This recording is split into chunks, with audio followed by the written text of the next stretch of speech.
Hi friends! ഇന്ന് നല്ല അടിപൊളി ടേസ്റ്റുള്ള ഒരു കുക്കർ ഗീ റൈസാണ് നമ്മൾ റെഡിയാക്കി എടുക്കുന്നത്. അതും വെറും 5 മിനിറ്റിൽ.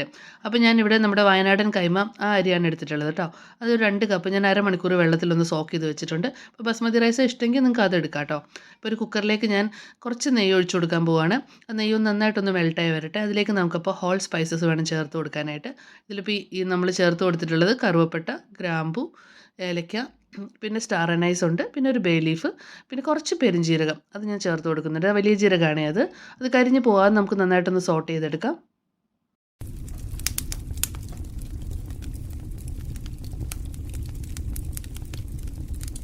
ഒരു മീഡിയം സൈസുള്ള ഇഞ്ചി ചെറുതായിട്ട് അരിഞ്ഞപ്പോൾ നമ്മൾ ഇതിലേക്ക് ചേർത്ത് കൊടുക്കുന്നുണ്ട്. പിന്നെ ഒരു സവാള, അത് ചെറിയ സവാളയാണ്. പിന്നെ ഒരു ചെറിയ കഷ്ണം ക്യാരറ്റ്. ഇത് രണ്ടും തീരെ കട്ടി കുറച്ച് നമുക്ക് അരിഞ്ഞ് ഇതിലേക്ക് ചേർത്ത് കൊടുക്കാം. ആവശ്യത്തിനുള്ള ഉപ്പ് ചേർത്ത് കൊടുക്കുകയാണെങ്കിൽ ഇത് പെട്ടെന്ന് തന്നെ വാടി വരുവേ. ഇതിന് ബ്രൗൺ കളറായിട്ട് വരാനായിട്ട് വെയിറ്റ് ചെയ്യൊന്നും വേണ്ട കേട്ടോ. നമുക്ക് നന്നായിട്ടൊന്ന് വാടി കിട്ടിയാൽ മതിയേ. സോക്ക് ചെയ്ത് വെച്ചിരിക്കുന്ന അരി സമയത്ത് നമ്മൾ വെള്ളം പോകാനായിട്ടൊരു കൊട്ടയിലേക്ക് മാറ്റി വെച്ചിട്ടുണ്ട്. ആ അരിയാണ് ഇനി നമുക്കിതിലേക്ക് ചേർത്ത് കൊടുക്കേണ്ടത്. ആ അരി ചേർത്ത ശേഷം ചെറുതായിട്ട് നമുക്കൊന്ന് ഫ്രൈ ചെയ്തെടുക്കണം.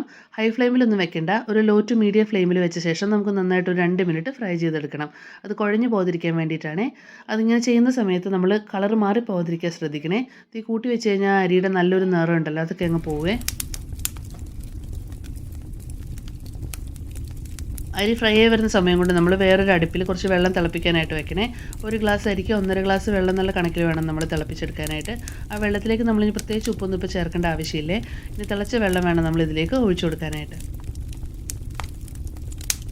ഇനി ഇതിലേക്ക് നമുക്ക് എടുത്തു വെച്ചിട്ടുള്ള ചൂടുവെള്ളം, ഇതിപ്പോൾ 2 ഗ്ലാസ് അരിക്ക് ഞാൻ 3 ഗ്ലാസ് ചൂടുവെള്ളമാണ് ഒഴിച്ചു കൊടുക്കുന്നത്. എന്നിട്ട് നന്നായിട്ടൊന്ന് മിക്സ് ചെയ്യാം. ഇപ്പോൾ ഓൾറെഡി നെയ്യ് ചേർത്തേക്കുന്നതുകൊണ്ട് ഞാൻ പ്രത്യേകിച്ച് ഓയിലൊന്നും ചേർക്കുന്നില്ല. അരമുറി നാരങ്ങയുടെ നീര് മാത്രമേ ചേർക്കുന്നുള്ളൂ.